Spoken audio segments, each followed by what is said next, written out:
Right then, before we truly dive into this, if you're finding this journey captivating, do make sure you like this episode and hit that subscribe button. And tell me, where are you tuning in from and what time is it for you right now? I'm keen to know. The year is 1891, deep in the heart of London, a city perpetually veiled in fog and the heavy scent of coal smoke. You are here in a room that seems to hold its breath, a chill seeping from the very stones of the house, clinging to your skin despite the layers of dark wool you wear. The air itself feels thick, heavy with the cloying sweetness of lilies and a faint, acrid undertone, something metallic, something that speaks of illness. You kneel beside the vast, draped bed, your hand hovering, hesitant. The silence is profound, a suffocating blanket that presses in on your ears far louder than any sound. You can hear your own heart thumping a frantic rhythm against your ribs, a stark contrast to the absolute stillness emanating from the figure beneath the crisp white sheets.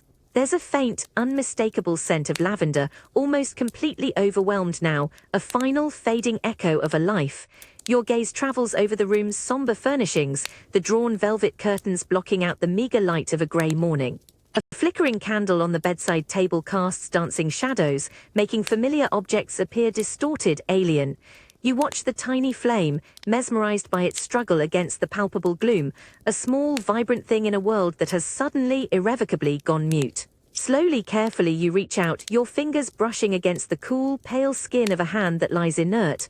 It's a shock, that coldness, a stark, unwelcome confirmation. Your thumb gently traces the delicate lines of a palm that once held yours, now slack and unresponsive. You remember the warmth, the subtle pulse, the way those fingers would intertwine with yours. Now there is nothing. Just the chilling stillness, a monumental absence. You pull your hand back, a shiver running through you that has nothing to do with the room's temperature. Across the room, you feel the silent weight of another's gaze, a shared, unspoken grief hanging between you, a heavy, unbreakable chain. You don't need words, the profound sorrow is a language understood without utterance. This is the moment, you realize, where presence dissolves into memory, leaving only the echoing space where a life once vibrated. The silence now is not just an absence of sound, but the void left by a cherished voice, a familiar touch, of vital breath. It's a silence that changes everything forever. A different kind of silence now settles upon the house, sharper, more deliberate. You notice it first in the drawing room, a hollow space where the rhythmic ticking of the grandfather clock once held court. Now its elegant hands are frozen, pointing eternally to the precise moment life departed. A peculiar stillness emanates from it, a defiance of time itself. You reach out, your fingers tracing the cold brass of its face, feeling the sudden, abrupt halt of its mechanism. It's as if the very pulse of the dwelling has been commanded to cease, a collective holding of breath. As you drift through the hallowed, hushed corridors, a strange sight catches your eye. Every polished surface, every reflective pane has been draped. The ornate gilt mirrors in the hallway, the dressing table glass in the bedchambers, even the smallest looking glass, all are shrouded in dark, heavy fabric like blindfolded sentinels. A maid, her face pale and drawn, moves with a somnambulist's grace, carefully securing another black cloth over a tall pier glass, her movements slow and deliberate, not meeting your gaze. The house feels entirely transformed. Its familiar gleam is gone, replaced by a brooding, reflective darkness. You catch a fleeting glimpse of yourself in a partially covered mirror, your reflection a distorted, ghostly presence, before it's consumed by the fabric. It's unnerving, this refusal to see, this deliberate act of erasing presence. There's a belief, you recall, that the soul might linger, caught between worlds, and mirrors could offer it a path or perhaps trap it. Or perhaps it's simply too painful to see your own grief mirrored back at you, a stark reminder of the void. You find yourself instinctively avoiding your own reflection, even in the glass of a window, looking instead at the muted, mournful world outside. It is a world that has paused, along with the clocks and the mirrors, for this moment of profound, undeniable absence. Time, you realize, doesn't truly stop, but it feels as though the entire household has collectively decided to hold its breath, waiting for something, anything, to break this suffocating, draped stillness. A coarse, unyielding fabric brushes against your bare arm, raising goosebumps that have nothing to do with the lingering chill in the house. You're wrestling with the heavy black dress, the stiff wool scratching at your skin with every subtle shift of movement. It feels less like clothing and more like a second skin, one that hasn't quite adapted to your body, tight in places, unforgiving in others. The laces at the back dig in as a maid, her expression as somber as your attire pulls them taut, cinching you into a rigid form. You feel the breath catch in your chest, a sudden, unexpected constriction. The weight of it settles on your shoulders, a palpable burden. This isn't a garment chosen for comfort or style. It is a uniform of sorrow, heavy with expectation. You can feel the thick weave of the skirt brushing against your legs, each step now requiring a conscious effort, the fabric rustling with a low, mournful whisper. Even the air feels different beneath its oppressive folds, warmer, almost stifling. The high collar, unyielding and severe, chafes gently at your neck, a constant, irritating reminder. You find your shoulders hunching slightly, instinctively trying to lessen the sensation of being encased, imprisoned. When you finally stand, fully clad, you catch a glimpse of yourself in a half-draped mirror, a dark, indistinct figure. The lack of color is absolute, stark, absorbing what little light filters into the room. You watch your reflection, a stranger draped in deepest black, a silhouette of grief. The severe bonnet tied beneath your chin frames your face, drawing stark lines, leaving no room for adornment, no hint of the vibrant life you once knew. You see other women in the house, similarly encased, their faces framed by the same somber headwear, moving like silent, dark figures against the muted backdrop. This second skin, you realize, isn't just about showing the world your loss, it's about feeling it every single moment. It's a constant physical manifestation of the ache within, a persistent, uncomfortable reminder that this is now your reality. It is a weight you will carry, not just in your heart but upon your very body, for time stretched out before you. You run a gloved hand down the skirt of your gown, feeling the peculiar, rough texture of crepe. It's a fabric designed to absorb light, to deny sheen, a profound, unyielding black that seems to swallow every glimmer of hope. This isn't just plain wool, you realize, it's a specific weave chosen for its absolute lack of luster. Its very dullness is a declaration. The material feels strangely heavy, a silent burden woven into every thread clinging to your form. You notice the same fabric on the sleeves, the collar, and the deep concealing veil attached to your bonnet. It's a complete encasement in sorrow. As you move through the hushed drawing room, the subtle rustle of your petticoats beneath the heavy crepe is the loudest sound you make. Your eyes drift over the other figures present, a sea of somber silhouettes.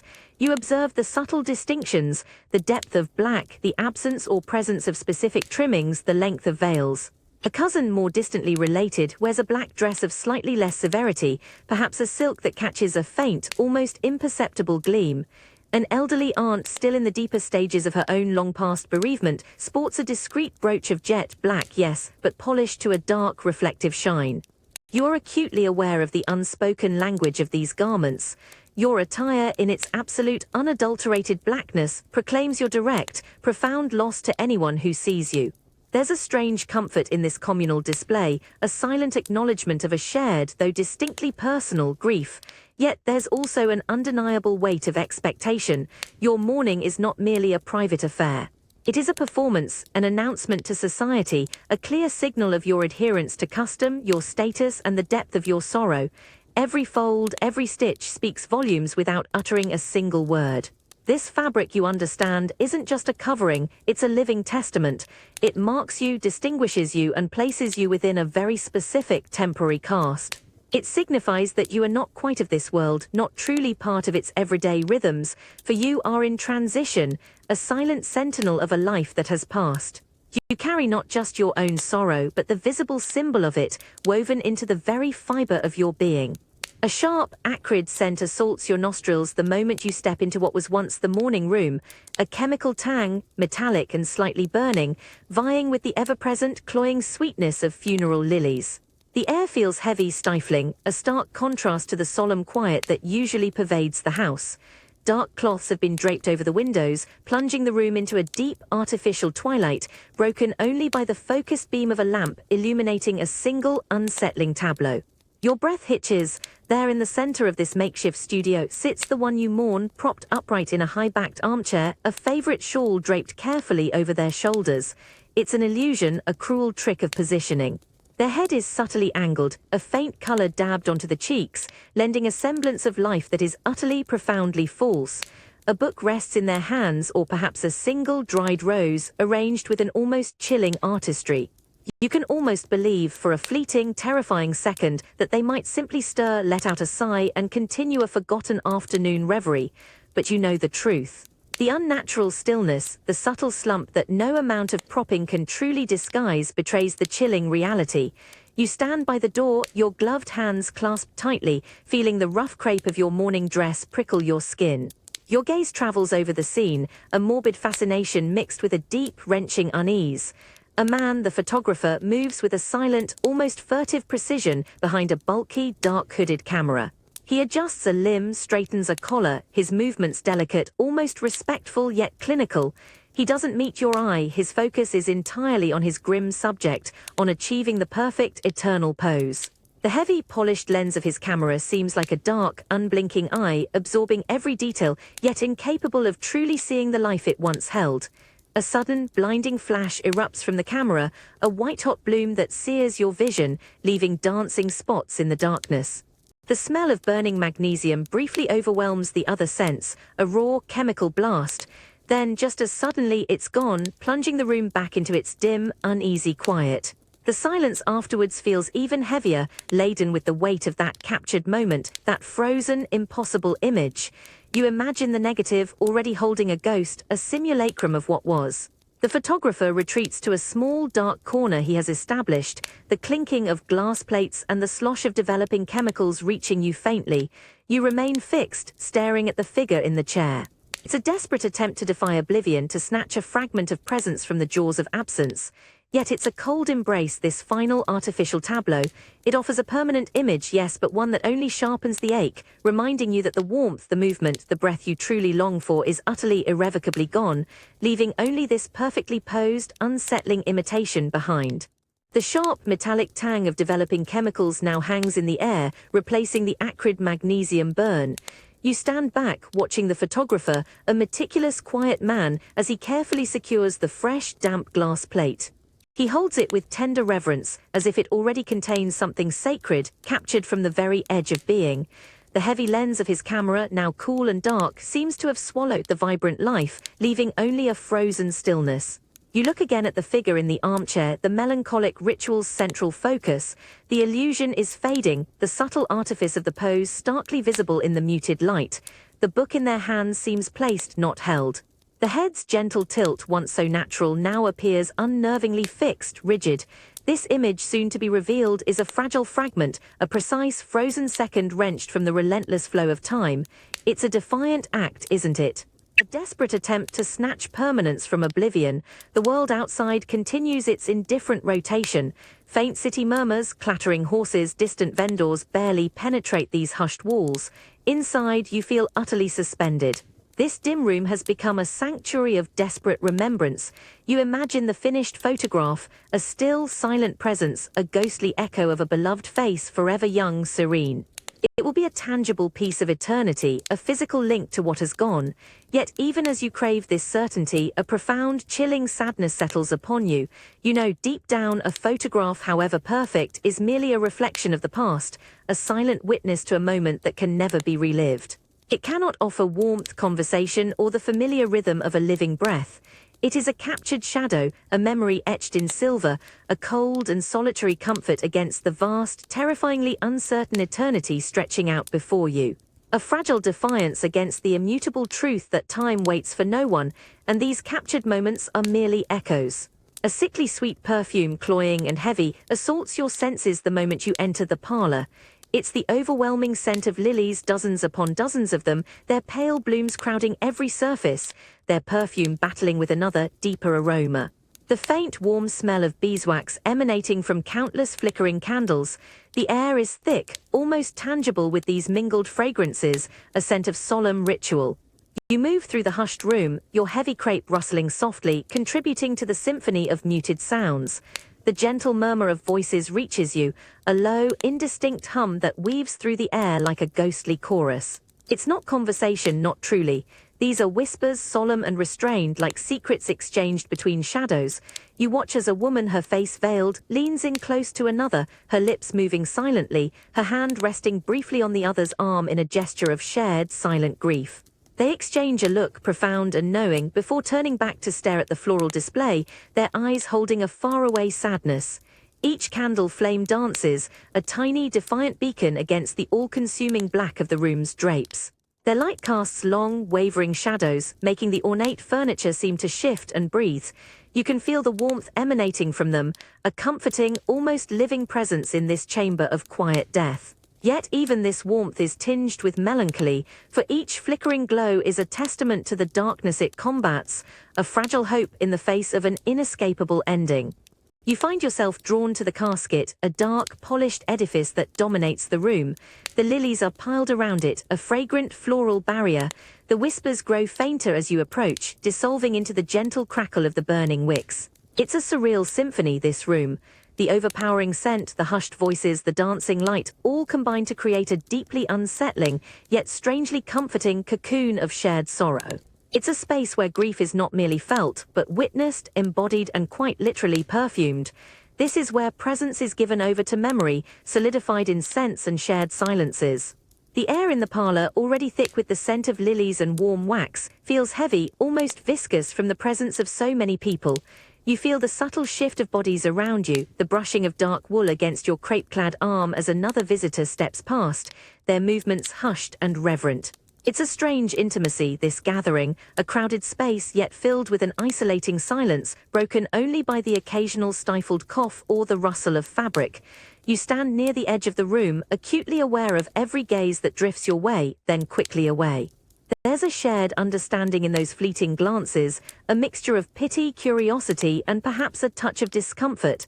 Your own face, framed by the restrictive bonnet and veil, feels rigid, an expressionless mask.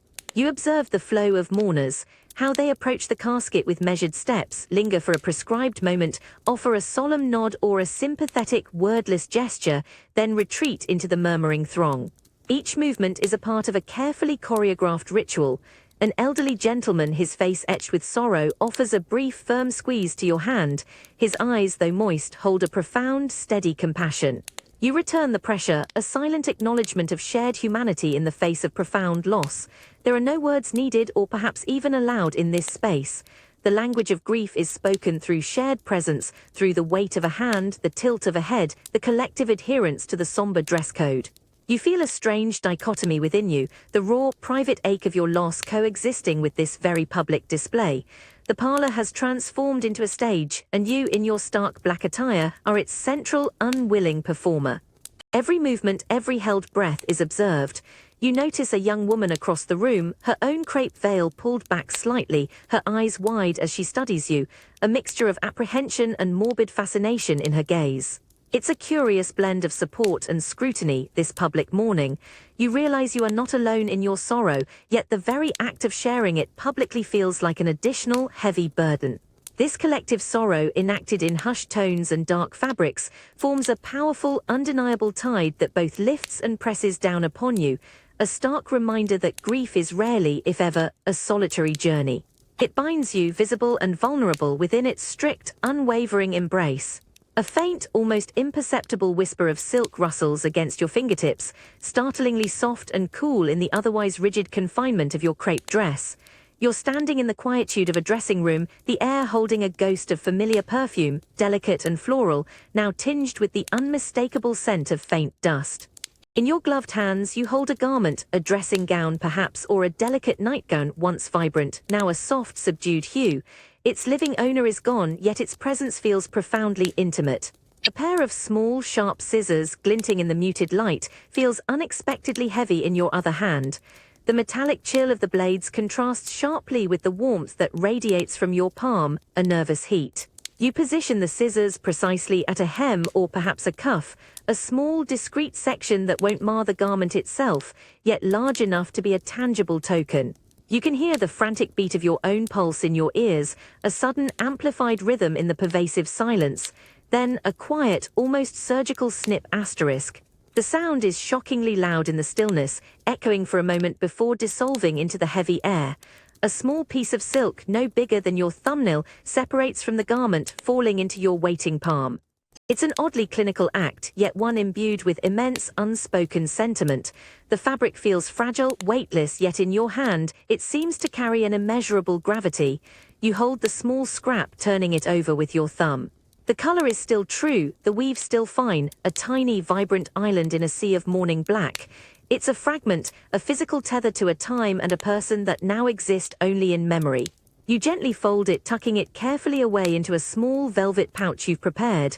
This isn't just fabric, it's a stolen breath, a preserved touch, a piece of what was now held close. It's a defiant whisper against the shout of absence, a small, silken bridge stretching across the chasm of what is lost. A delicate, earthy scent, faintly floral, rises from the small, intricate coils of hair resting on the velvet pad before you. It's a familiar fragrance, a ghost of memory, now intertwined with the subtle, sweet aroma of the beeswax paste you gently dab onto a tiny brush. Your gloved fingers, still clumsy despite careful practice, reach for the fine, dark strands, pulling them taut with painstaking precision. This is more than mere craft, it's an act of intense, quiet reverence. The hair itself feels shockingly alive beneath your touch, a silken river of memory, cool and smooth. You carefully begin to arrange the strands, weaving them with miniature tweezers, guiding them into a delicate, almost microscopic pattern. A tiny frame of polished jet sits nearby, waiting to embrace its new, morbid treasure. Each intricate twist, each careful loop feels like an attempt to capture a breath, to solidify a fleeting moment into an enduring form. The light from the single gas lamp flickers, casting dancing shadows across your work, making the fine hair seem to shimmer, to possess a faint, ethereal glow. You lean closer, your brow furrowed in concentration. The silence of the room is profound, broken only by the faint click of a tiny tool against the jet frame, or the barely audible rasp of fine hair being coaxed into place. It's an oddly intimate act, this sculpting of a loved one's essence, taking what was once so vibrantly alive and transforming it into a static, beautiful symbol. You feel the weight of its significance, a piece of identity, a physical connection to the one you mourn, now meticulously arranged, frozen in time. The intricate work demands absolute focus, pushing the raw, aching grief to the periphery, if only for these precious moments. It's a strange, almost meditative process, turning sorrow into art. You see the tiny, emerging pattern, a miniature testament to a life lived, a love cherished. It's a defiance, isn't it? An attempt to create something permanent from the most ephemeral of human vestiges, to hold onto a tangible piece of a person when all else has become shadow. This creation, you realize, isn't just a memento. It is a declaration that love, in its stubborn refusal to completely vanish, can indeed weave immortality. A chill, damp air, thick with the scent of wet London pavement and distant wood smoke, prickles your exposed skin, despite the layers of heavy crepe that encase you. But it's a sound that truly pulls you into the moment. A deep, rhythmic, almost hollow thudding carried on the raw breeze. Clip-clop, clip-clop. It's the slow, measured beat of hooves on cobblestones, a muffled cadence that seems to echo the heavy thumping in your own chest. This is the funeral procession, a somber river flowing through the heart of the city. You stand amongst a silent phalanx of black-clad figures, your vision slightly obscured by the veil of your bonnet, yet perfectly capable of taking in the stark grandeur of the scene. Before you, the magnificent hearse glides with a dreadful grace, pulled by a team of 6 horses, each one a gleaming, ebony beast. From their heads, enormous ostrich plumes sway with a macabre, stately rhythm, like dark, mournful ferns nodding against the bruised, grey sky. They seem almost to sigh with each solemn dip, a ghostly wave across the skyline. The creak of the hearse's ornate wheels, a deep, groaning sigh, reaches you, mingling with the steady, insistent beat of the hooves. You feel the cold seeping up through the thick soles of your boots, a persistent chill that seems to numb everything but the raw ache in your core. As the procession begins its slow, inexorable journey, you fall into step, your movements stiff, almost automatic. The rough fabric of your dress rubs against your skin with each step, a constant, irritating reminder of your purpose here, of the visible burden you bear. Around you, other mourners move with the same deliberate pace, a silent army of grief. Their faces, glimpsed through veils or beneath the brims of top hats, are masks of profound sorrow etched with a shared understanding. There are no smiles, no casual gestures, only a collective gravitas that presses down on the very air. You catch a glimpse of a woman ahead, her gloved hand pressed against her side, her shoulders trembling almost imperceptibly with each hollow thud of the horse's hooves. This is a public declaration, a slow, winding testament. Each footfall, each swaying plume, each somber face is part of an orchestrated goodbye, a final, grand flourish of remembrance. The rhythm is relentless, monotonous, yet it draws you in, pulling you forward, a silent participant in this moving tableau of sorrow. You realize this isn't just a journey to a grave, it's a public performance of loss, played out to the hollow, echoing beat of a final farewell.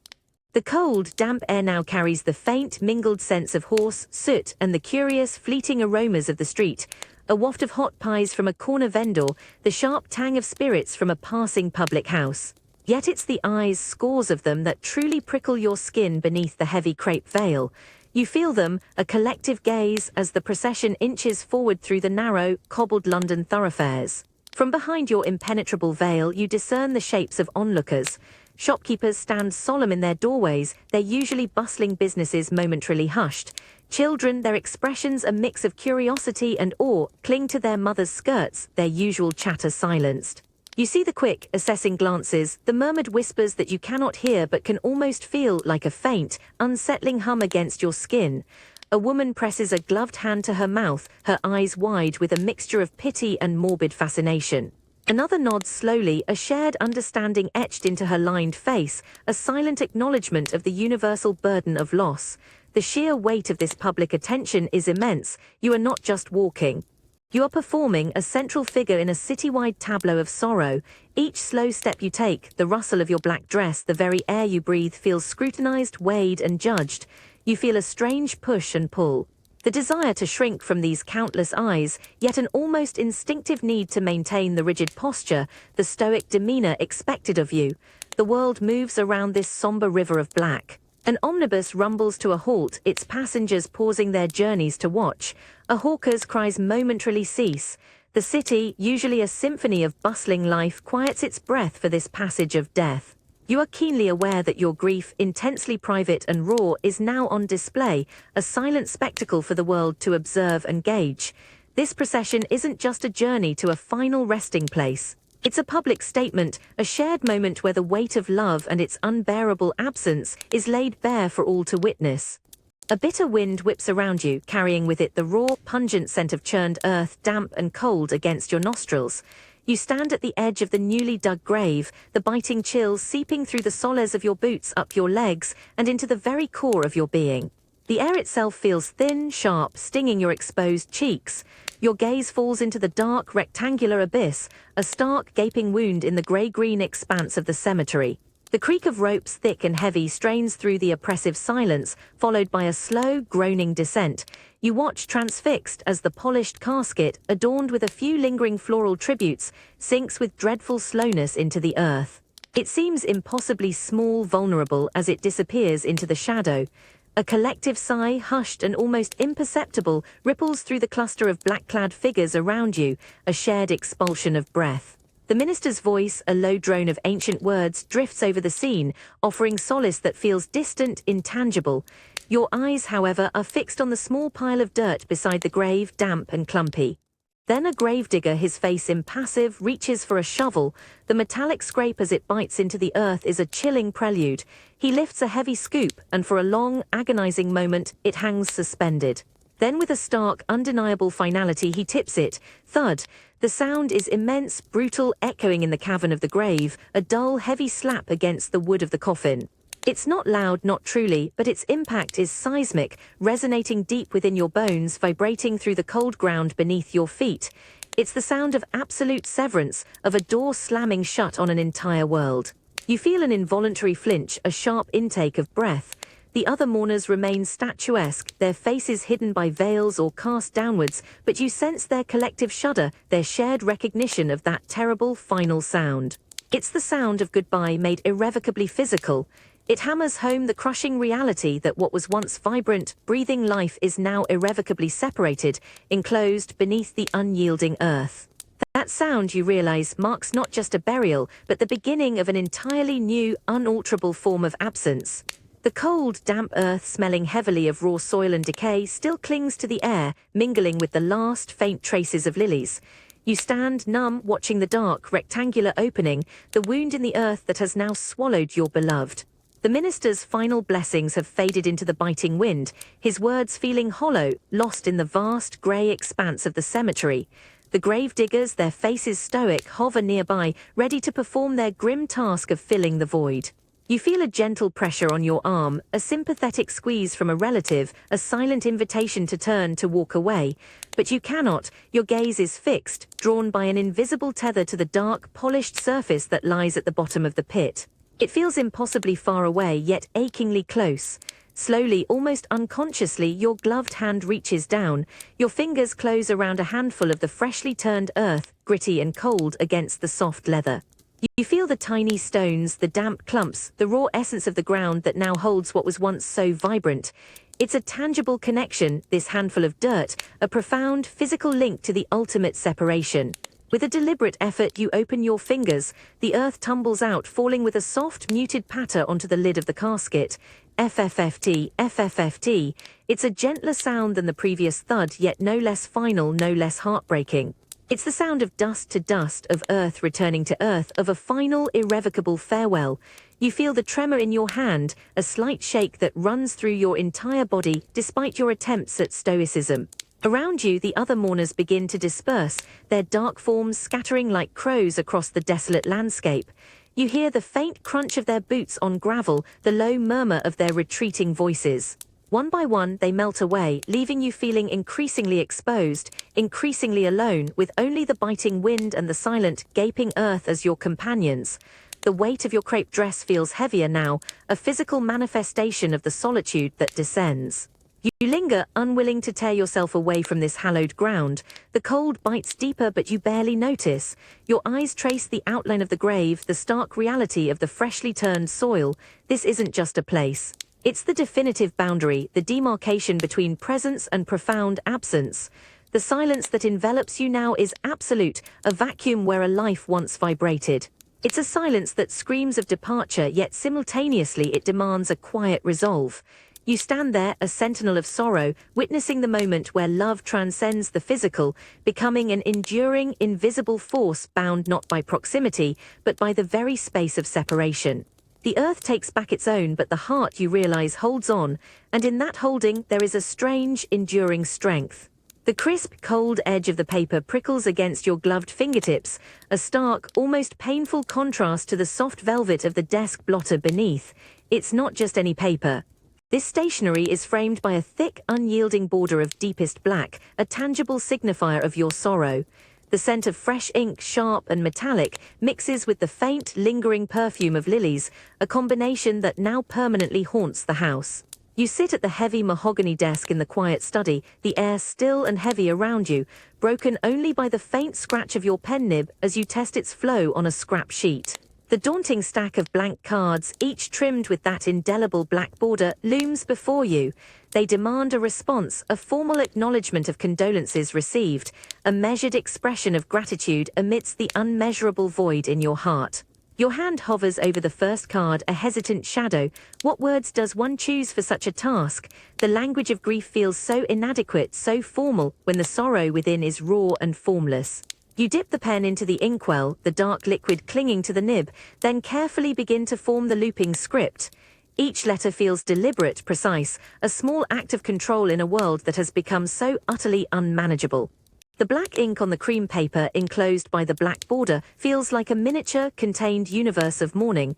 You catch a fleeting glance of your reflection in the polished surface of the desk, a somber figure in crepe head bowed, diligently inscribing. It's a surreal moment, this administrative side of sorrow, the meticulous adherence to societal expectation. You sign your name, the flourish of your signature feeling alien, disconnected from the profound ache that persists beneath the surface. You stack the finished card, a small victory, yet the pile of blank ones still seems immense, each waiting to carry its burden of formalized grief. This isn't merely writing. It's an enactment of a duty, a careful navigation of the social landscape of bereavement. It's a poignant reminder that even in the deepest despair, the world demands its protocols, its rituals, its acknowledgements. And in the very act of meticulously fulfilling them, you find a strange, quiet rhythm, a small way to continue connecting, even across the vast chasm of loss. The heavy crepe veil, a dark curtain between you and the world, feels stifling, trapping your breath and the faint, sweet scent of lilies beneath its folds. It's a constant, gentle pressure, a physical barrier that separates you, yet also defines your very presence. You are seated in the parlor, a room now stripped of all frivolity, every cushion and curtain darkened. The air hums with a low, respectful silence, punctuated only by the subtle rustle of other dark garments. Other mourners, a sea of deepest black drift like quiet ships, navigating the delicate currents of unspoken expectation. You watch your sister-in-law, her hands clasped tightly, as she offers a curtsy to a visiting dignitary. Her posture is impeccable, her expression a perfectly composed mask of sorrow, a testament to the rigorous training in decorum. There's an almost imperceptible nod of approval from a passing dowager, a silent affirmation of adherence. You feel the weight of their collective gaze, not explicitly judgmental but keenly observant. Every gesture you make, every subtle inclination of your head is noted. When a well-meaning acquaintance offers a word of sympathy that lingers too long, you instinctively offer a brief, polite nod, allowing no hint of prolonged emotion to betray the stoic front. The crepe veil, though obscuring your face, doesn't shield you from this scrutiny, it merely amplifies it, making your very presence a statement. Later, you overhear a hushed conversation between two elderly ladies, their voices low, almost conspiratorial. They speak of the precise length of a widow's full mourning period, the correct fabric for second mourning, the subtle variations in crepe and jet. It's a complex tapestry of rules, meticulously woven, governing every aspect of sorrow, from dress to social interaction. You realize this isn't simply about expressing grief, it's about performing it flawlessly for the world to see and approve. This intricate dance of expectation, you understand, is as much a part of the grief as the ache in your heart. It's a structure, a framework perhaps meant to guide you through the chaos of loss. Yet it also binds you, a heavy velvet chain dictating how, when, and even for how long you are permitted to outwardly express your sorrow. The silence isn't just an absence of sound, but a profound suppression, a public show of decorum against the private tempest within. The house breathes a different kind of silence now, one that isn't just an absence of noise, but a profound, almost audible echo of what once was. The gas lamps are lit low, casting long, weary shadows across the familiar hallway, and a faint, lingering scent of pipe tobacco, a ghost of a habit, stirs in the evening air, mingling with the dry, hushed scent of old books. You find yourself drawn to the drawing room, not for company, but for the quiet vigil of its emptiness. As you step across the threshold, the rich, deep tones of the room seem to deepen further in the fading light. Your gaze goes immediately to the heavy leather armchair by the unlit hearth. It sits there expectant yet utterly still, a vast, plush expanse of vacancy. The cushion is unruffled, the small table beside it bare, no half-read newspaper, no spectacles resting casually. It's a precise, perfect tableau of absence, a portrait of what is missing. You can almost hear the soft rustle of a page turning, the gentle hum of a murmured thought, the faint clink of a teacup being set down. These are not true sounds, of course, but phantom echoes, ghost whispers of a life that once filled this space with vibrant, tangible presence. The silence now is not just empty. It's a container for these memories, amplifying them until they feel almost real enough to touch. You reach out a tentative hand, hovering above the armrest, feeling the cool, smooth leather, the profound lack of residual warmth. A shiver traces your spine, not from the evening chill, but from the stark realization that this emptiness, this echoing quiet, is now the room's permanent inhabitant. The chair, once a symbol of comfort and companionship, has transformed into a monument of solitary remembrance. As dusk finally descends, painting the windowpanes in shades of deep indigo, you understand that some presences are so profound, their departure leaves not just a void, but a perpetual echo that resonates, long after the last breath has faded. It's a silence that speaks volumes, shaping not just the air, but the very contours of your enduring grief. The crisp morning air, usually softened by the rising kitchen fire, feels sharp against your skin. It's not just the temperature, it's the profound silence. No creak overhead, no distant cough, no familiar clatter from the dressing room. You wake with a start, your hand instinctively reaching across the cold, vast bed, encountering only empty sheets. That space feels enormous, a monumental void where warmth once lay. Later at breakfast, your cutlery clinks impossibly loud in the cavernous dining room. The heavy oak table, once bustling, now feels expansive, intimidatingly formal. Your gaze drifts to the empty chair opposite, its familiar placement a stark monument to absence. You half expect the morning paper, a steaming teacup, but find only polished wood reflecting muted light. A housemaid moves silently, clearing a phantom plate, her movements hushed, as if afraid to disturb the stillness settled like dust. You pause in doorways, listening for a voice that won't call, for footsteps that won't approach. The familiar scent of a study book, a forgotten handkerchief in a pocket, even afternoon light on an armchair, each becomes a sharp pinprick of memory, a sudden ache in the everyday. It's an insidious haunting. Not of ghosts, but of what isn't there, of daily life missing a vital thread. Every routine, every corner now carries the indelible imprint of profound absence. This is memory's quiet tyranny, making every moment a fresh encounter with what is lost. The parlor air feels thick, heavy with the metallic tang of gaslight and a faint, cloying sweetness of unfamiliar incense. Your gloved hands rest upon the polished mahogany table, cold despite other palms joined in a nervous circle. Gas jets are low, casting long, shifting shadows that dance, making the familiar room seem alien, imbued with watchful, expectant silence. Opposite you sits the medium, formidable despite her slight frame. Her eyes, dark and knowing, are closed, her breathing deep. Her hands, surprisingly warm, connect the hopeful, anxious circle. You feel a nervous flutter, a desperate longing mingling with profound apprehension. The shrouded mirrors, still veiled, seem to hold their breath, reflecting only the dim glow. A sudden, almost imperceptible shift beneath your fingertips. A tremor, you hold your breath, muscles rigid, you glance around. A woman to your left, clad in heavy black, has her eyes squeezed shut, a single tear tracing her pale cheek. A gentleman opposite leans forward, jaw tight, knuckles white. There's a collective intake of breath, a shared, silent recognition. The table shudders again, a more distinct vibration, a low, resonant groan from its wooden core. It feels as if an unseen hand presses its underside. You feel the slightest pull, an electrical current through the joined palms. It's not imagination. The table is asterisk trembling, vibrating with unseen energy, a restless pulse from the very air. The medium stirs, a low sigh escaping her lips. The air grows colder, denser, as if something has drawn close, siphoning warmth. Your heart thumps a frantic rhythm. Is it real, a desperate bridge across silence, or merely grief's yearning manifesting as hope? The table quivers once more, a silent, undeniable testament to the human heart's profound desire to believe. The parlor air, still heavy with incense and the faint metallic tang of gaslight, feels even colder now, pressing in on you. Your joined hands on the table, still clammy from nervous anticipation, feel a faint pulse of cold that isn't your own. The medium opposite, her face a pale mask in the dim light, lets out a soft, almost inaudible gasp, her fingers tightening around those next to hers. A hush descends, deeper than before, a palpable blanket woven from shared hope and a profound, chilling fear.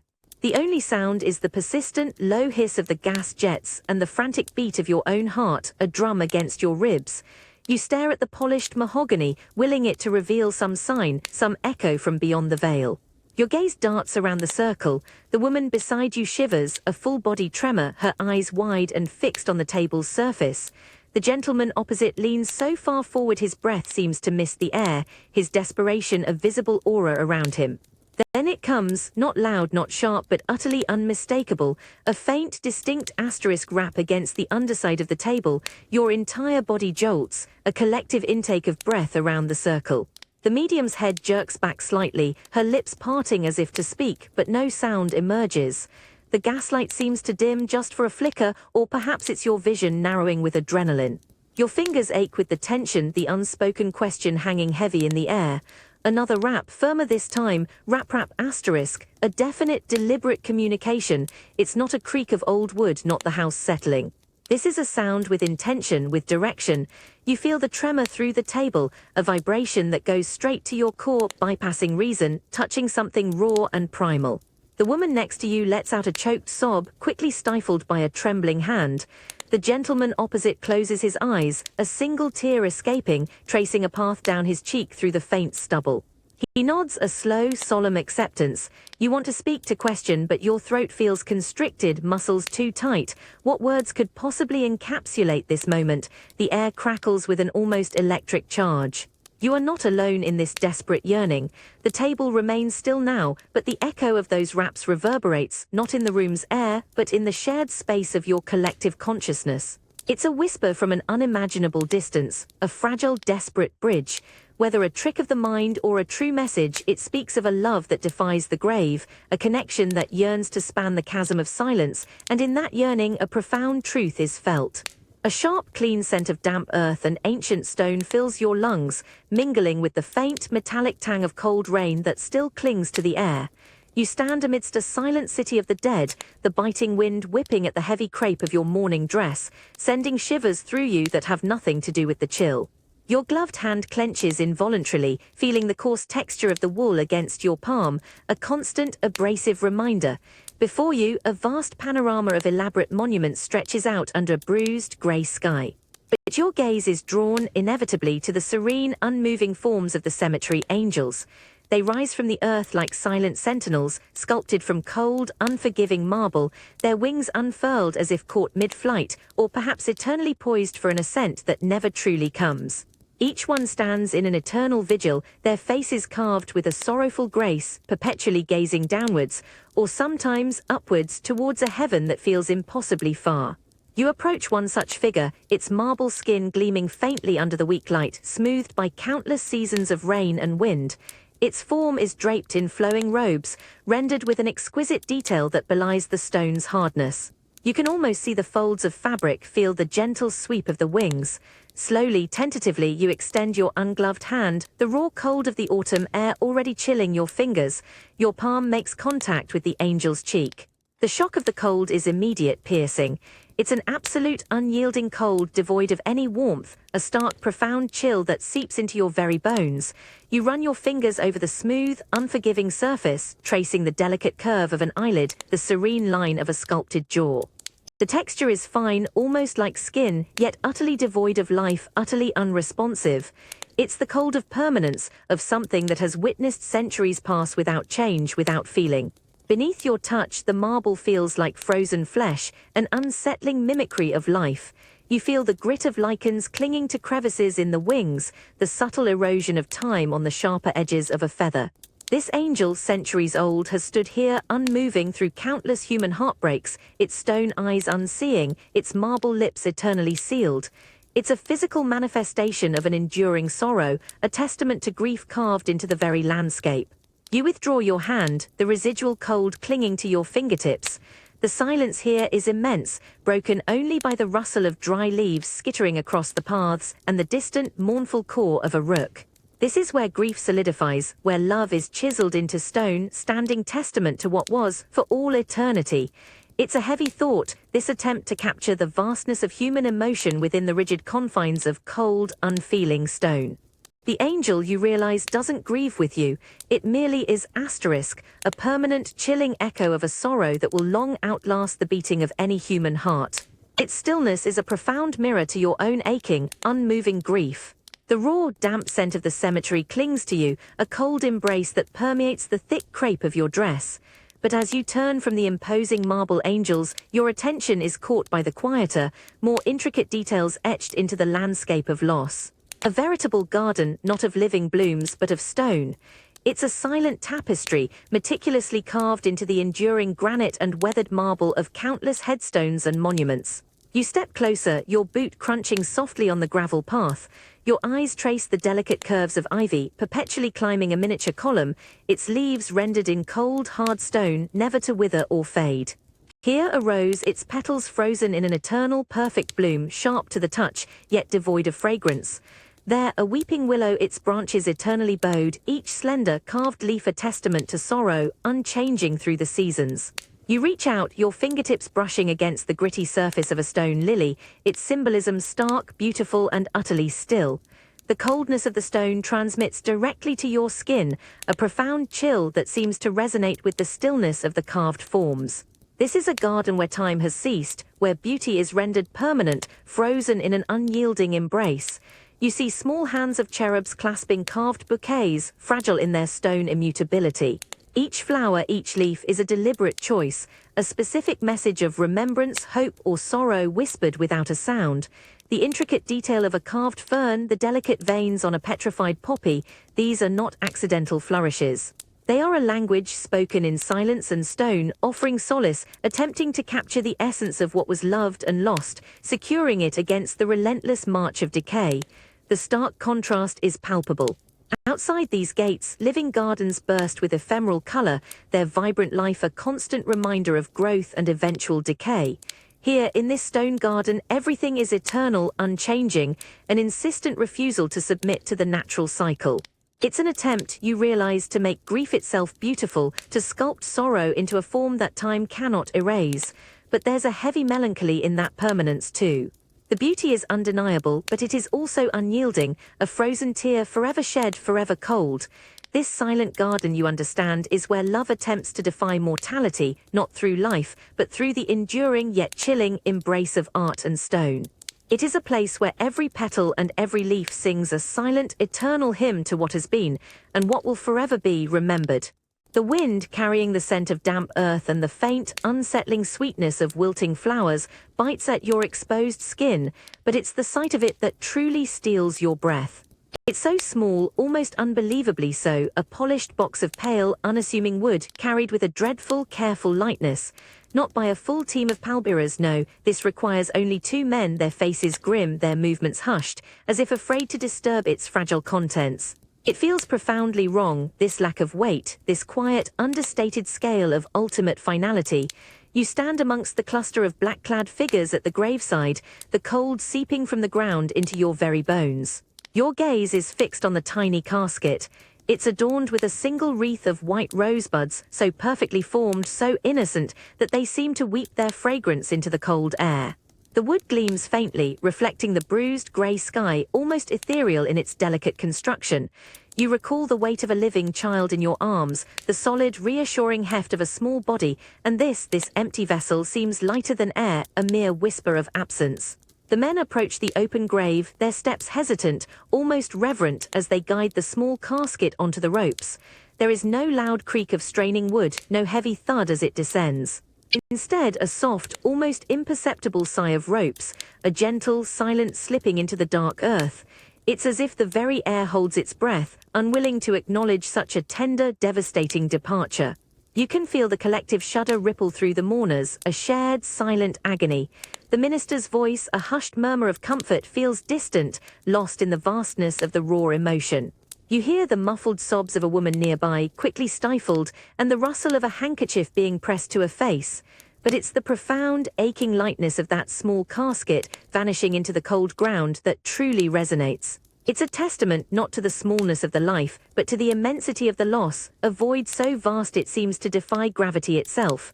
A small space, you realize, can hold the heaviest of sorrows, a truth too terrible to comprehend. The biting wind of the cemetery seems to carry more than just the scent of damp earth and fading blooms, it carries the ghost of countless sighs. You stand, your crepe gown whipping around you, and as you lift your veiled gaze from the freshly filled grave, you see them. Rows upon rows of tiny monuments, little lambs carved from cold stone, broken flower buds, miniature angels with worn, eroded wings. Each one marks a life tragically brief, a childhood snatched too soon. It's a silent, sprawling testament to an age where innocence was often just a fleeting whisper. You brush a gloved hand against the weathered marble of a nearby headstone, feeling the ingrained chill. The inscription, half obscured by moss, speaks of a child taken at 5 years old, a mere infant in the grand scheme of things. Your eyes scan the dates, a chilling repetition of short spans, of springs cut short, of summers that never fully bloomed. It's a visceral punch, this quiet landscape of lost futures, making your own personal grief feel both immense and, paradoxically, part of a vast, tragic chorus. A woman, her face ashen beneath her own black veil, kneels a few paces away, placing a single faded ribbon upon a grave no bigger than a cradle.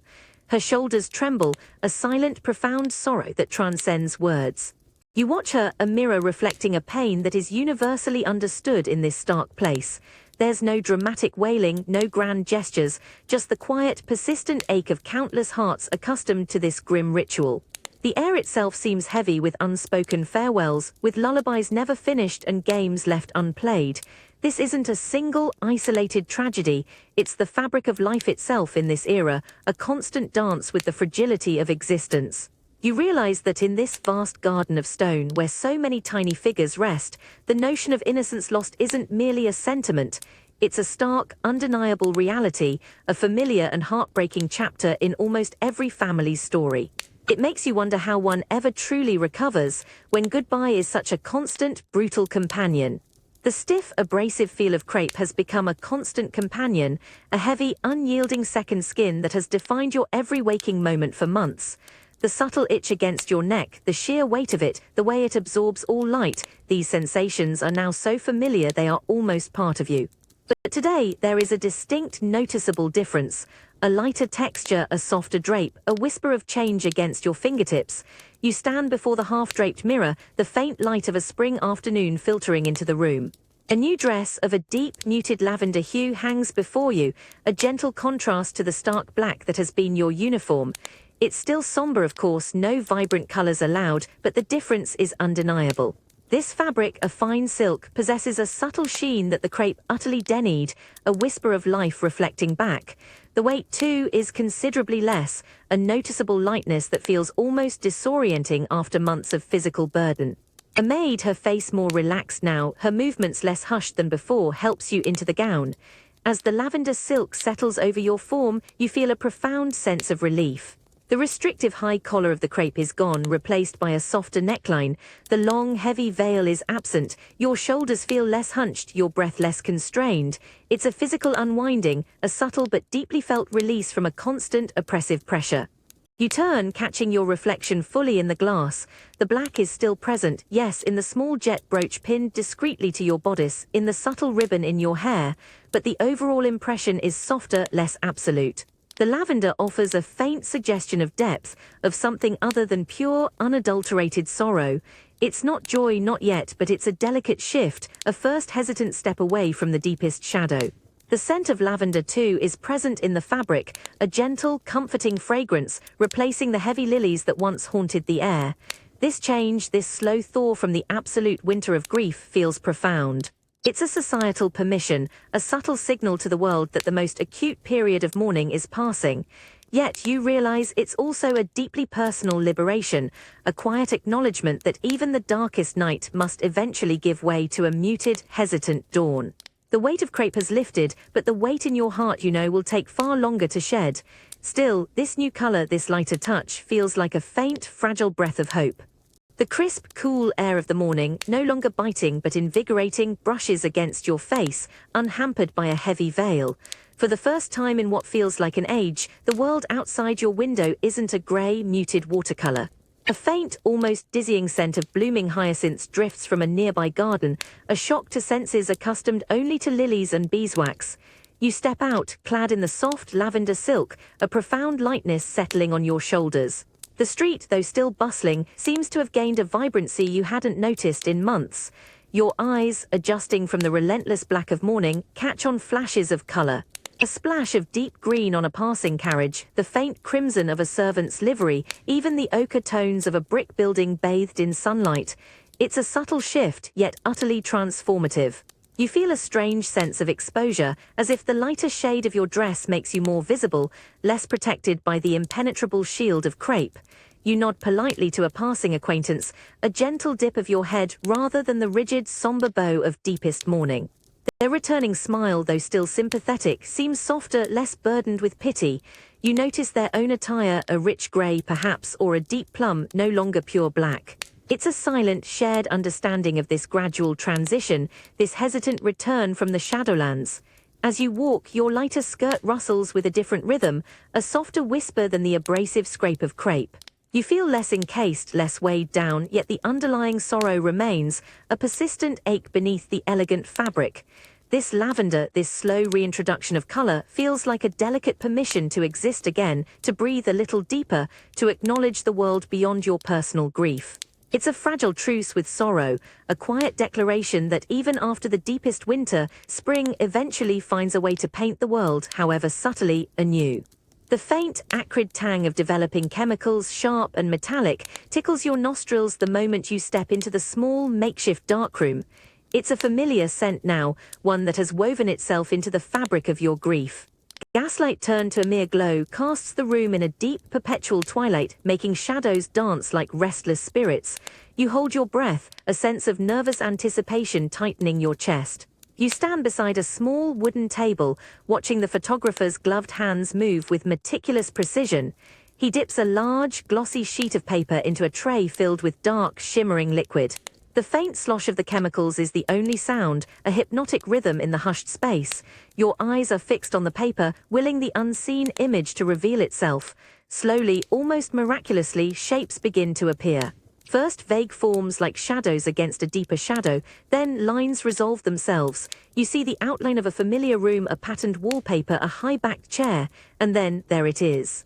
The figure, unmistakably of the one you mourn, seated in their accustomed place, a calm, serene expression on their face. It's the post-mortem portrait brought to life through chemical magic, but then something else begins to emerge. A faint, ethereal mist, a translucent glow, seems to coalesce around the figure's head and shoulders.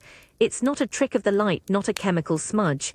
It's a distinct, luminous cloud, a ghostly aura that seems to hover like a lingering breath. Your heart gives a sudden, violent lurch. You lean closer, your breath catching in your throat, your fingers clenching the fabric of your dress. The photographer gives a low grunt, a sound of satisfaction.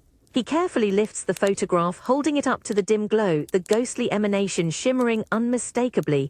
"A perfect spirit photograph, madam," he murmurs, his voice oddly flat. You stare, transfixed at the image. The face of your beloved, serene and still, now appears to be gently embraced by this spectral mist, as if a presence, unseen by the living eye, has gathered around them for this final, ghostly portrait. It's a chilling sight, yet one imbued with a desperate, yearning hope. Is it real, a true visitation from the other side, or a clever manipulation of light and chemicals?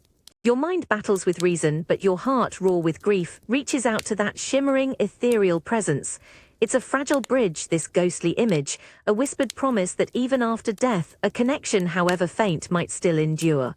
You feel the cold seep into your very soul, yet an undeniable, fragile warmth of belief begins to bloom.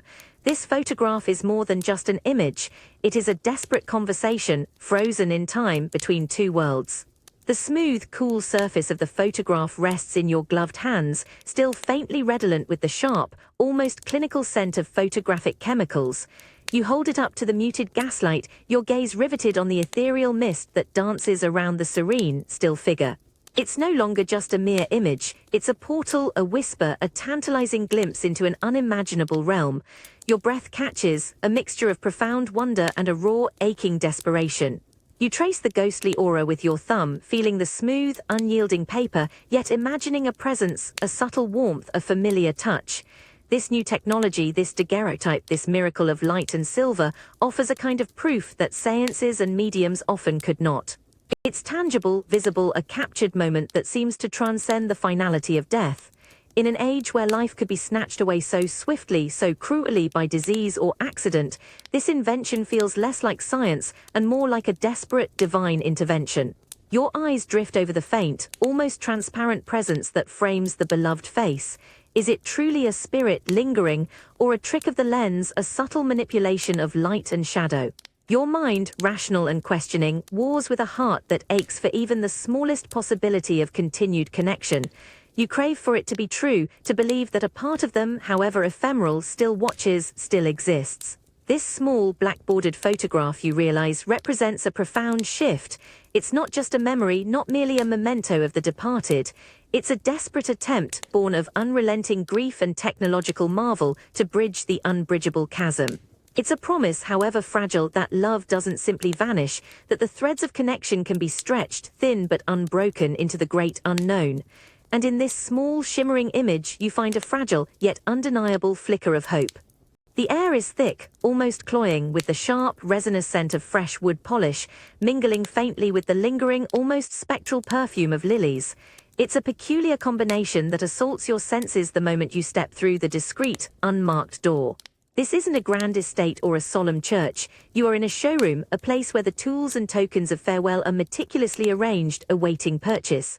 The gas lamps here burn with a practical, almost clinical brightness, casting a stark, uncompromising light on every surface, a harsh contrast to the hushed, veiled gloom that has shrouded your own world for so long.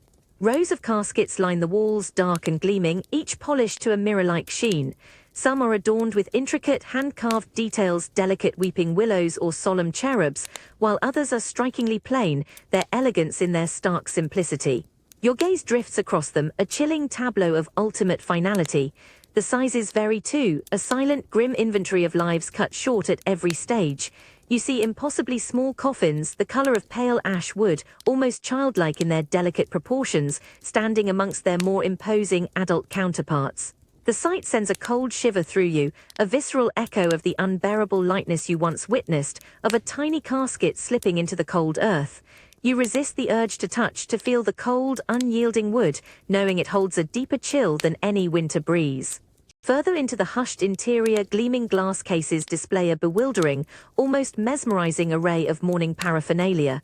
Here lie jet jewelry, polished to a profound, reflective blackness, arranged on plush velvet cushions, each piece a silent, glittering tear. Nearby, exquisitely woven hair lockets, tiny portraits framed in dark enamel, and small, preserved floral arrangements, forever encapsulated beneath glass domes, offer tangible, if unsettling, tokens of remembrance. It's a silent, almost morbid inventory of grief, every item a carefully crafted offering to the memory of the departed, designed to be worn, held, or displayed, a physical anchor for an intangible sorrow. You observe the other patrons, moving with a curious, hushed reverence, their footsteps muffled by thick, patterned carpets. A stern-faced gentleman, his dark suit impeccable, inspects a range of tombstone designs, his brow furrowed in concentration, as if selecting a new piece of furniture for his garden. A woman, her face still etched with the raw lines of fresh sorrow, delicately picks up a small black brooch, her gloved fingers tracing its somber curves, her movements slow and hesitant. There's a strange, almost unsettling normalcy to it all, a brisk, understated efficiency to the very business of death and remembrance. It's a stark, almost profound revelation, this scene. Grief, you realize, has its own complex economy, its own meticulous market. Every raw emotion, every deep sentiment of loss is here translated into a material culture, a series of objects designed to mark its passage and its duration. The sorrow you carry, so deeply personal, so formless in its aching void, is here transformed into tangible items, each with a carefully assigned value. You feel a profound sense of detachment, yet also a strange, quiet understanding. In a world so utterly obsessed with propriety and visible displays of sentiment, even mourning, you realize, must adhere to its own meticulously curated aesthetic. The sharp, clean scent of polished wood, now mingling with the cold air, feels less like comfort and more like a stark, unwavering reminder of life's finite, tangible boundaries and the enduring human need to mark them. The air in the parlor is thick with the scent of furniture polish and a faint, clinical aroma, a smell of precise order. You are seated opposite the undertaker, a figure of composed gravitas. His suit is impeccable, movements precise, his low, even murmur designed to soothe yet utterly detached. He deals with sorrow daily without ever truly touching its raw edges. He slides a thick, leather-bound volume across the polished mahogany table. Its pages show engravings of caskets, grand, ornate constructions of dark wood, each with specific trimmings, brass fittings, velvet linings. You trace a finger over an image, the cold paper a stark contrast to the vivid pain in your heart. This is a catalogue of finality, presented with a merchant's cool efficiency. He speaks of options, services, timelines. Each phrase carefully chosen, devoid of overt sentiment, yet framed with a profound, practiced respect. He discusses disposition, interment, floral tributes, words that transform the overwhelming reality of death into a series of manageable tasks.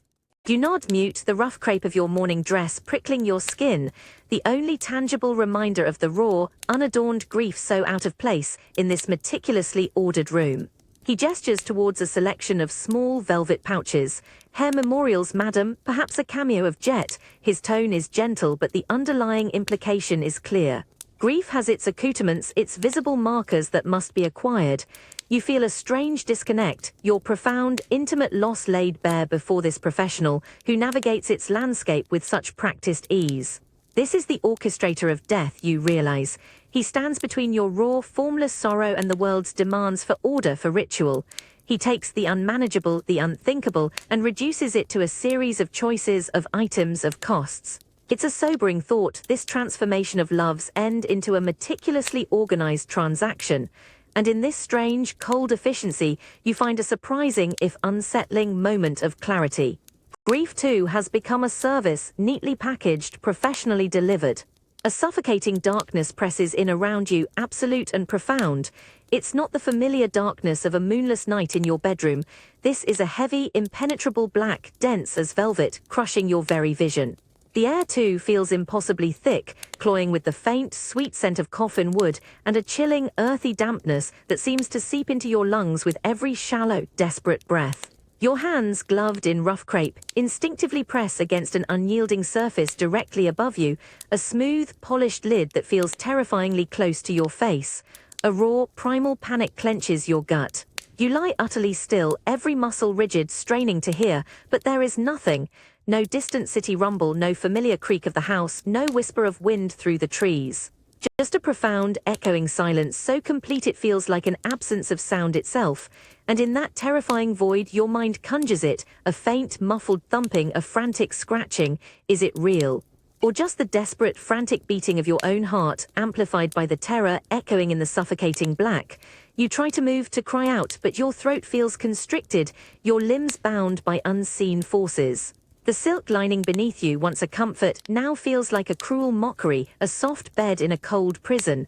The thought is a hammer blow, the chilling stories, the desperate fears of being laid to rest before life truly departs.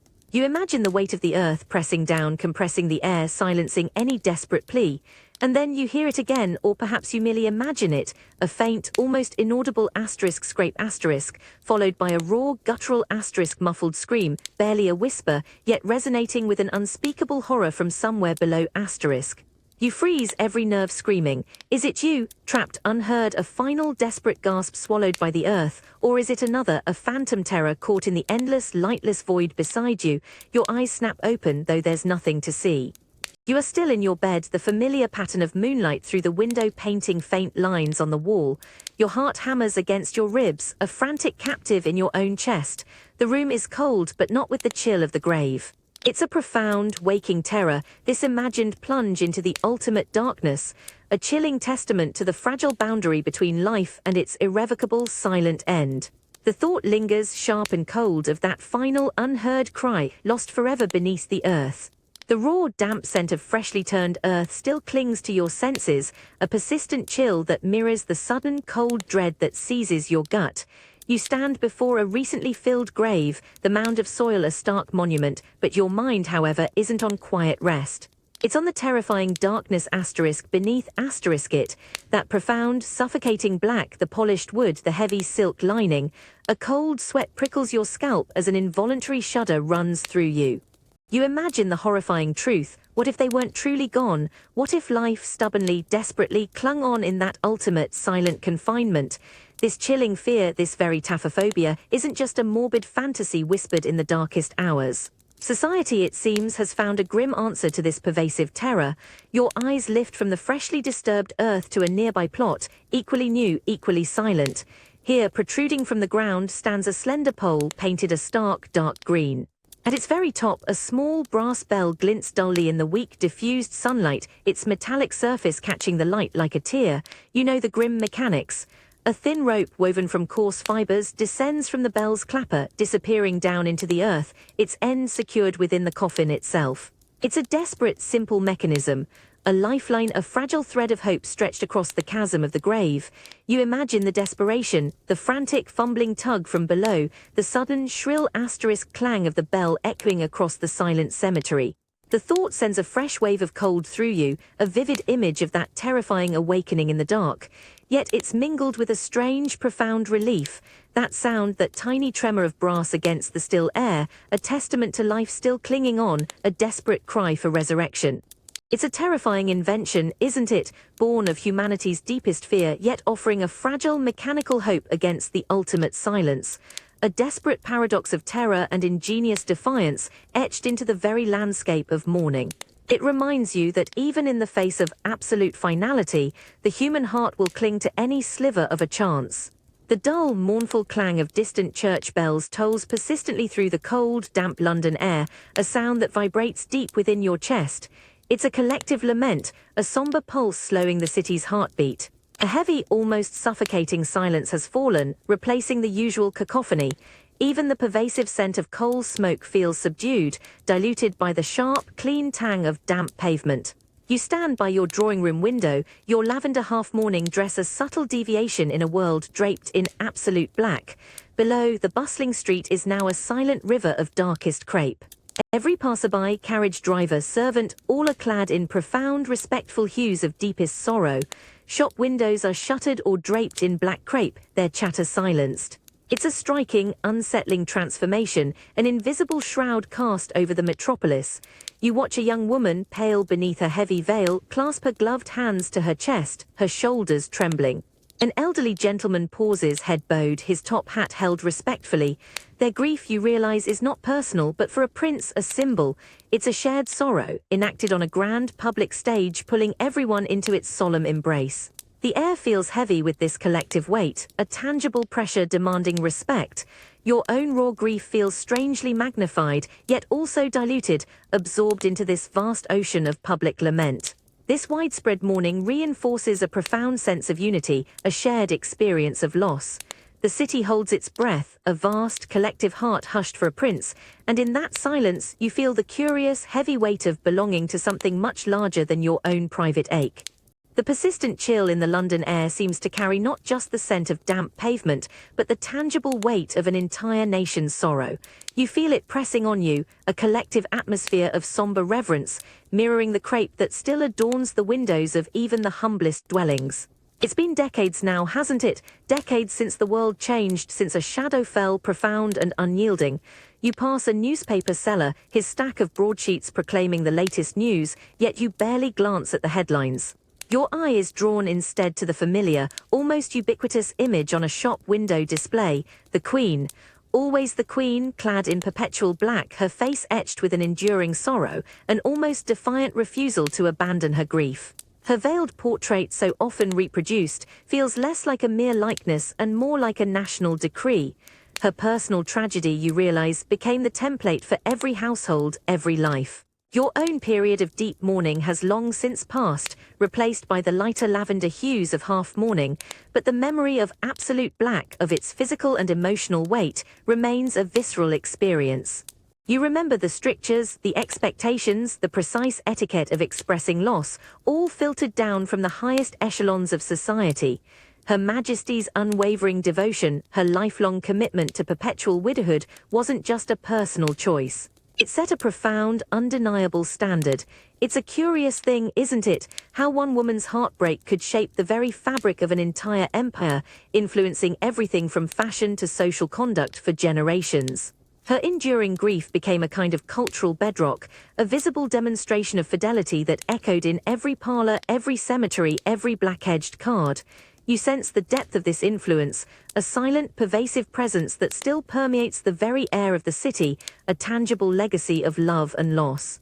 It's a testament to the profound power of a single heart's enduring sorrow, capable of casting a shadow that stretches far beyond any individual grave, draping an entire era in its somber embrace.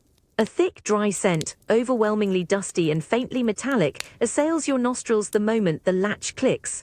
It's the smell of long-sealed air, of forgotten fabric, of a life carefully packed away. You push down on the heavy brass clasp, feeling its cold resistance, then a dull asterisk thunk as it releases. With a slow, deliberate heave, you lift the lid of the old, leather-bound trunk, the hinges groaning in protest, echoing in the quiet attic room. A muted cascade of colors greets you from the depths, faded blues, soft greens, autumnal browns, all gently settling back into the dim light. No stark crepe here, no somber black. These are the clothes of a living person, now still. You reach in, your gloved fingers brushing against a stiff, folded linen shirt, the fabric cool and crisp, yet strangely brittle with age. It feels like touching a ghost, a mere imprint of a presence. Beneath the clothing, a layer of yellowed papers crinkles softly. You pull out a small, leather-bound journal, its pages brittle, their edges foxed with time. You feel the faint, uneven indentations of handwriting, a silent conversation from years past. Tucked within, a dried flower, its petals almost entirely disintegrated, crumbles to dust at the gentlest touch, a fleeting whisper of a moment. The trunk contains not just garments but fragments of a forgotten world. A worn pipe still carrying the faint, sweet ghost of tobacco, a pair of spectacles, their lenses cloudy, resting precariously on a silk handkerchief. Each item feels profoundly intimate, a tangible connection to habits, thoughts and glances that once animated this collection. You feel the rough wool of a jacket, the smooth, cool surface of a button, each sensation a jolt to your memory, a silent narrative unfolding through your fingertips. As the lid finally settles back down, its soft asterisk thud sounds definitive. This trunk, you realize, isn't just a container for clothes and trinkets. It's a carefully curated repository of memory, a life meticulously boxed and stored. It's a testament to the enduring human need to hold onto something tangible, however small, when the vastness of absence threatens to swallow everything.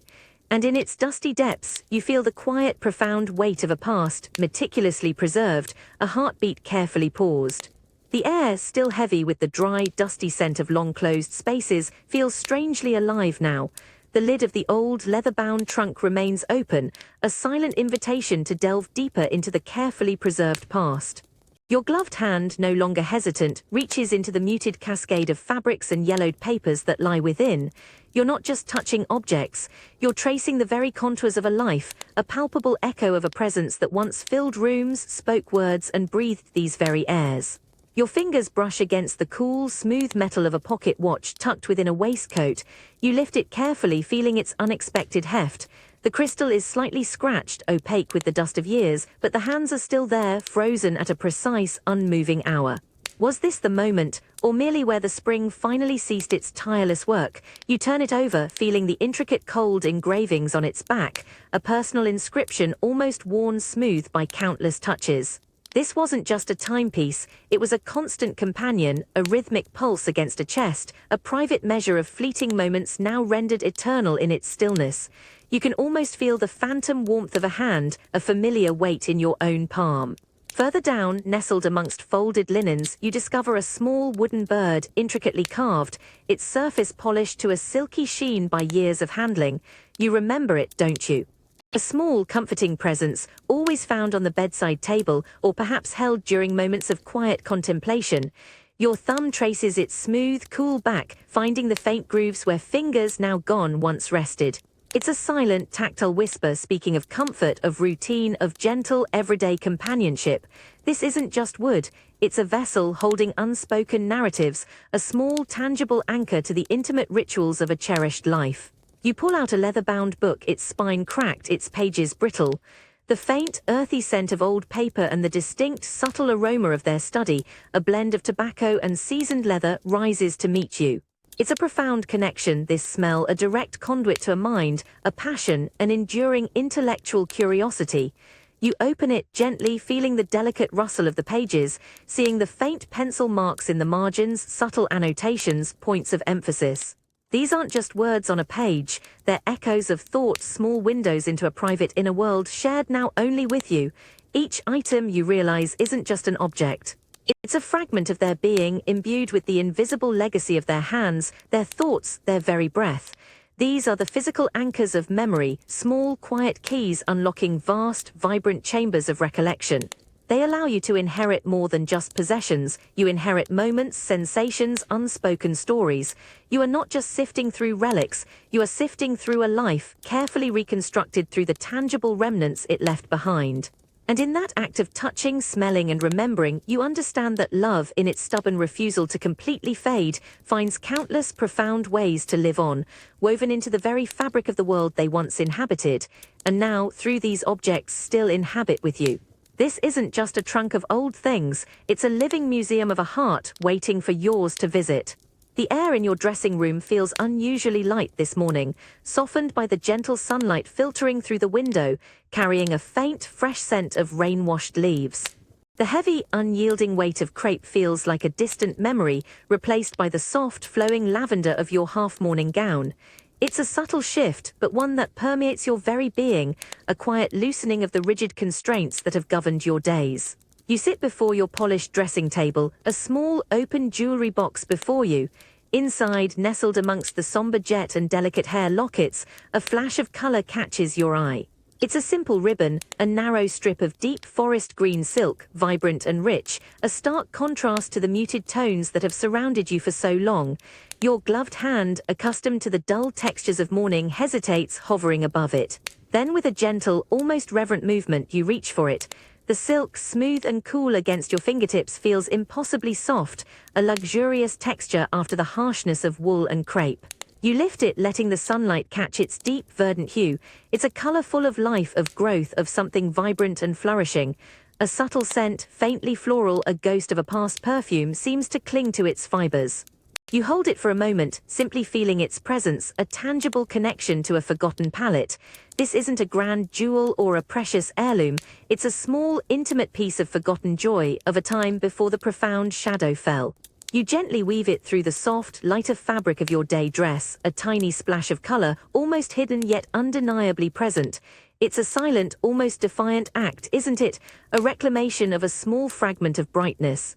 As you look in the mirror, the familiar reflection in lavender now bears a subtle, almost imperceptible detail.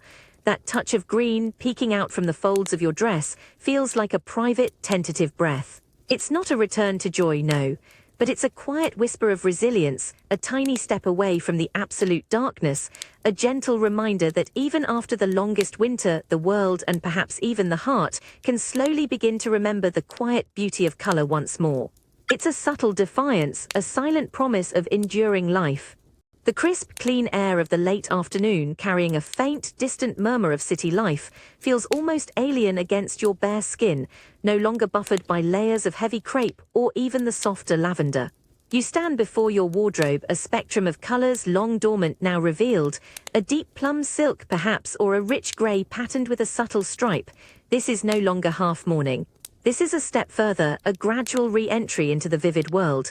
You choose a dress of a deep, warm grey, its wool fine and soft beneath your fingers, hinting at a life beyond stark black and muted purple. The absence of crepe feels profoundly liberating, a physical weight lifted from your shoulders, a lightness that almost makes you giddy. Yet, a subtle unease prickles beneath the surface. This easing of the outward symbols of grief, does it imply a corresponding easing of the inner ache? As you step out, the gaslight in the hallway seems brighter, the polished wood of the banister gleams with more intensity. You descend the stairs, your lighter skirt swishing with a different rhythm, less mournful, more fluid. Servants, once hushed and solemn, offer gentle, almost shy smiles. An older relative, seeing you, inclines her head with a softer expression, a touch of approval, perhaps even relief in her eyes. The world, you realize, is slowly beginning to accept your return. But as you catch your reflection in a brief, uncovered mirror, you see not just the softened colors, but a flash of apprehension in your own eyes. This slow, deliberate shedding of black, piece by piece, feels like an act of letting go, a loosening of the tangible threads that bound you to the one you mourn. Does society's permission to move on translate into an expectation for your heart to follow suit? The vibrant world beckons, but the fear whispers. Does the fading of the outward signs of mourning mean the insidious beginning of forgetting, of diluting a love that once felt so absolute and eternal? The colors return, but the ache, remains. It's a silent, constant battle between presence and memory, a quiet defiance against the tyranny of time and expectation. The crisp, cool air of the cemetery, carrying the earthy scent of damp soil and ancient stone, is a familiar embrace now, no longer sharp with the immediate sting of fresh loss. Your boots crunch softly on the gravel path, a solitary rhythm through the silent city of the dead. Today you wear a dress of deep plum, a color that would have been unimaginable a lifetime ago, yet now feels like a respectful, quiet assertion of life. You stop before it, the familiar headstone rising from the green grass like an old friend.